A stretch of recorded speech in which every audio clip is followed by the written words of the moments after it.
The story of Hercules begins not with triumph, but with a profound tragedy. Long before he became the greatest hero of Greek mythology, his destiny was written by the gods themselves. Born to Zeus, the king of Olympus, and Alcmene, a mortal woman, Hercules entered a world caught between divine favor and divine wrath. His very birth was a spark that ignited the fury of Hera, Zeus's wife, betrayed once again by her husband's infidelity. From the moment Hercules took his first breath, Hera's hatred marked him as a target of relentless vengeance. The air around his cradle was thick with tension, and even the stars seemed to hold their breath, knowing this child would change history. One night, as the infant Hercules slept, Hera sent two great serpents into his chamber, determined to end his life before it could truly begin. But destiny had other plans. The baby awoke, not with a cry of fear, but with a spark of divine power. His small hands reached out, and with unimaginable strength, he crushed the serpents, his triumphant cry shaking the halls. When the servants rushed in, they found him laughing beside the lifeless snakes. From that moment, the legends of his divine power began to spread across the land.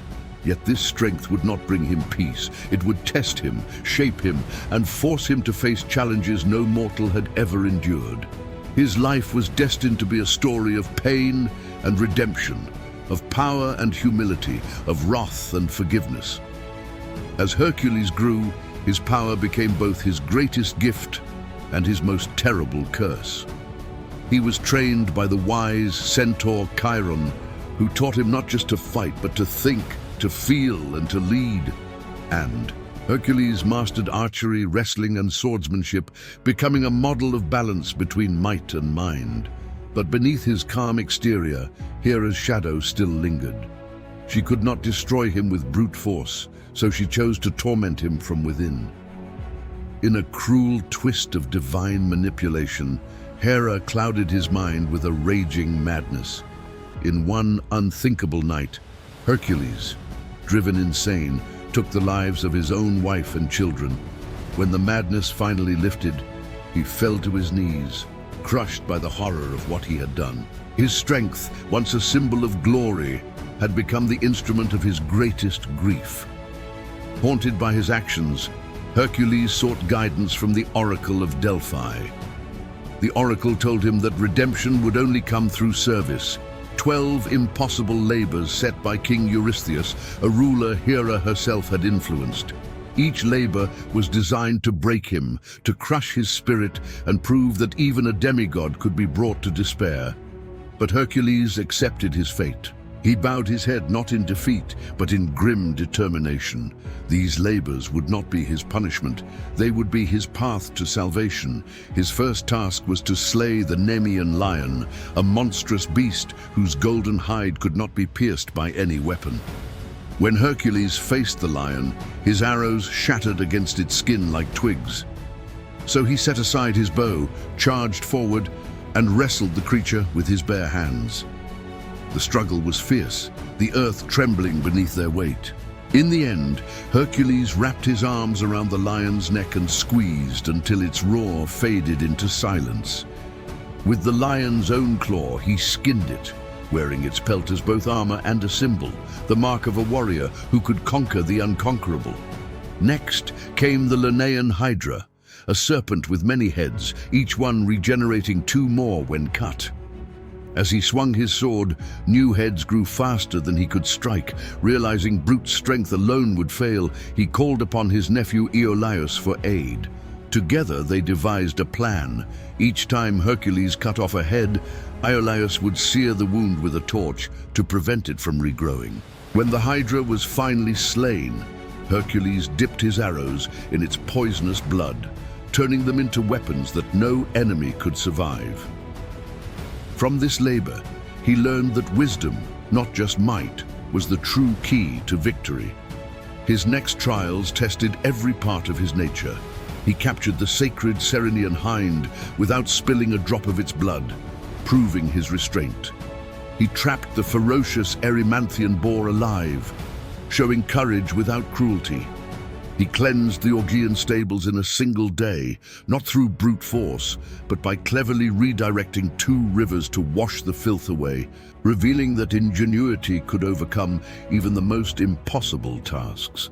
He drove away the fearsome Stymphalian birds with bronze castanets given by Athena, turning chaos into rhythm. He tamed the Cretan bull, defeated the man-eating mares of Diomedes, and claimed the girdle of the Amazon queen Hippolyta, though tragedy followed when a misunderstanding led to her death. Each trial left its mark, not just on his body, but on his soul.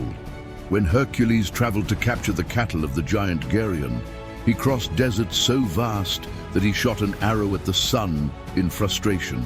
Helios, the sun god, amused by his defiance, granted him a golden cup to sail across the ocean.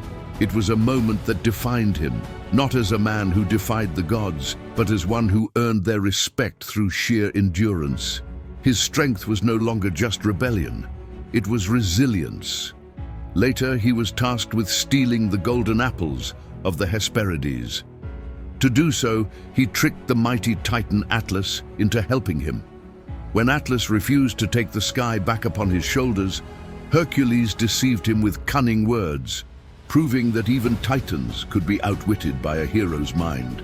His final labor brought him to the very gates of the underworld. There he faced Cerberus, the 3-headed guardian of Hades. But Hercules did not kill the beast. He wrestled it into submission and carried it to the surface alive, fulfilling his final task. When he emerged from the darkness, he was no longer just a hero. He was a man who had faced death itself and returned. The 12 labors had purified him. They had burned away his pride, tempered his rage, and forged him into something far greater than strength alone could ever make him. After his labors, Hercules wandered the earth, seeking a purpose beyond his redemption. He joined wars, defended kingdoms, and freed the oppressed, yet peace continued to elude him.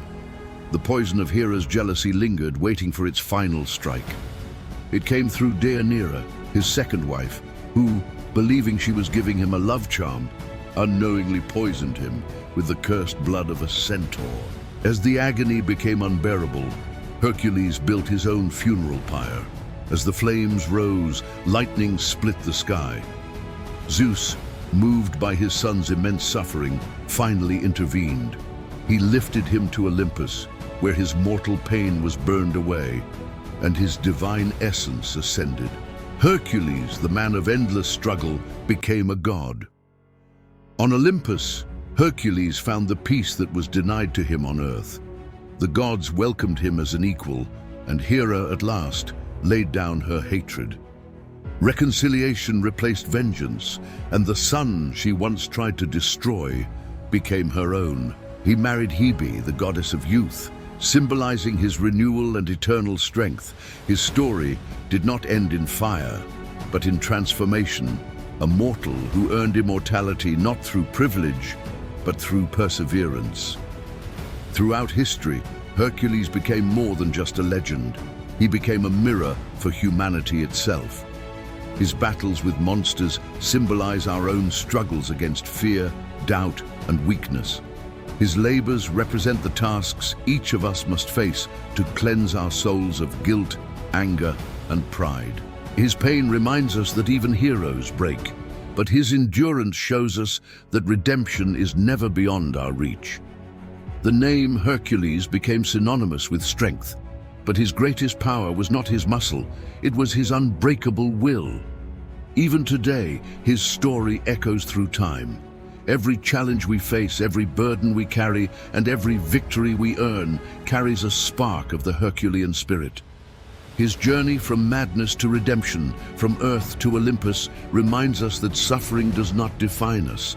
How we rise from it does. The legend of Hercules lives not in ancient temples or scrolls, but in every heart that chooses to keep going when life feels unbearable. His was not a story of perfection, but of persistence. So when you hear the thunder roll or see lightning strike across the night sky, remember Hercules, the man who fought beasts and gods, who faced death and his own demons, and who, in the end, found peace not by escaping pain, but by enduring it. His story remains one of the greatest ever told, a timeless reminder that even when the gods seem to conspire against us, the human spirit can rise higher still. Perhaps, like Hercules, we are all a little divine, striving each day to lift our world, one labor at a time. Thanks so much for watching. If you enjoyed this story, don't forget to like, subscribe, and hit that notification bell so you don't miss our next dive into mythology. See you in the next video.